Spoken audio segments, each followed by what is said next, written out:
Everyone, সবাই কেমন আছো? আশা করি সবাই খুব ভালো আছো। আর আমি চলে এসেছি আমার নেক্সট ভিডিও নিয়ে। তো আজকের এই ভিডিওটায় আমি কিছু ইন্টারেস্টিং জিনিস শেয়ার করব। এটা স্পেশালি তাদের জন্য যাদের বাড়িতে গাছ আছে বা যারা গাছ ভালোবাসো। অনেকেই আমার আগের ভিডিওটা দেখে আমাকে ফেসবুকে অনেকেই মেসেজ করেছিল যে আমি আমার জবা গাছে কী সার ইউজ করি বা কী দিই। জেনারেলি বেশি কিছুই করি না, তো স্টিল চলো দেখতে থাকো। টাটা। চলে এসেছি আমি ছাদে আসার পর দেখে আমার কিছু গাছ দেখে একদমই মন খারাপ হয়ে গেছে। অ্যাকচুয়ালি আমার ছাদে কিছু কাজ হয়েছে, তো অনেক দিন ধরে আমি উঠতে পারিনি। বাট এসে দেখলাম আমার অর্ধেকের বেশি গাছ পুরো শুকিয়ে গেছে। যেমন এই যে অপরাজিতা গাছটা, এটা পুরোটাই প্রায় শুকিয়ে গেছে। এটা খুব সুন্দর ফুল হচ্ছিল, বাট এটাও পুরো একদম খারাপ হয়ে গেছে। অ্যান্ড দেন এটা হচ্ছে কি আমার পিটুনিয়া ফুলের গাছটা, যেটা একদমই এটা হচ্ছে আমার পিটুনিয়া ফুলের গাছটা, যেটা দুটো জাস্ট ছোটো ছোটো ফুল ফুটে আছে, কিন্তু পুরো গাছটাই শুকিয়ে গেছে। আর এইদিকে হচ্ছে বেঁচে আছে এই জবা গাছটা। দেখাবো জবা গাছটাতে কি সার দিই আমি, এটাও দেখাবো।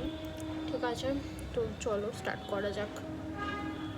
ফার্স্ট অফ অল আমি যেটা ইউজ করি খোল, যেটা প্রত্যেকটা নার্সারিতেই বিক্রি হয় 20 টাকা বা 10 টাকা দিয়ে কিনে আনার পর একটা কন্টেনারের মধ্যে রেখে সেটাকে জল দিয়ে ভিজিয়ে প্রায় 4-5 দিন রাখতে হবে। তো 4-5 দিন ভিজিয়ে রাখার পর সেটাকে একটা বালতিতে ফার্স্টে হাফ বালতি জল নিয়ে তার মধ্যে এই খোল জলটা পুরোটাকেই মিশিয়ে দিতে হবে।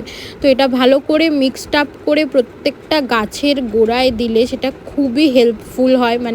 যেটা আমরা বলে থাকি যে আমাদের যেরকম প্রোটিন আমরা খেয়ে থাকি, সেটাও একটা গাছের জন্য প্রোটিন। তো আমার এটা প্রথমত নিজেদের কোয়ান্টিটি হিসাবে নিতে পারো। আমার যেহেতু গাছের সংখ্যা কম, তাই আমি অল্প পরিমাণে খোল ভিজিয়ে থাকি।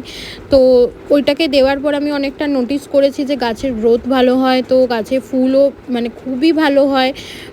এইটা খুবই একটা ভালো জিনিস। আর সেকেন্ড যেটা ইম্পর্টেন্ট জিনিস, সেটা হচ্ছে পেঁয়াজের খোসা সার। এইটা প্রত্যেকের বাড়িতেই আমরা পেঁয়াজ ইউজ করেই থাকি। তো ওই খোসাগুলোকে নিয়ে কন্টেনারের মধ্যে ভালো করে জল দিয়ে ভিজিয়ে রাখতে হবে প্রায় 20-25 দিন। তারপর ওই জলটাকে একটা বালতির জলের মধ্যে মিশিয়ে, সেই জলটা যদি সপ্তাহে 2-3 করে প্রত্যেকটা গাছে দেওয়া যায়, তো ওটা জাস্ট দ্য বেস্ট। তো এটাতে খুবই ভালো। জবা ফুলের যদি গাছ থাকে, সেই গাছে যদি পেঁয়াজের খোসা সারটা দিতে পারো, তাহলে দেখবে ভীষণ ভালো রেজাল্টস পাবে, যেটা আমি পেয়েছি। তো অবভিয়াসলি এটা ট্রাই করে দেখতে পারো, এটা খুবই ভালো একটা জিনিস।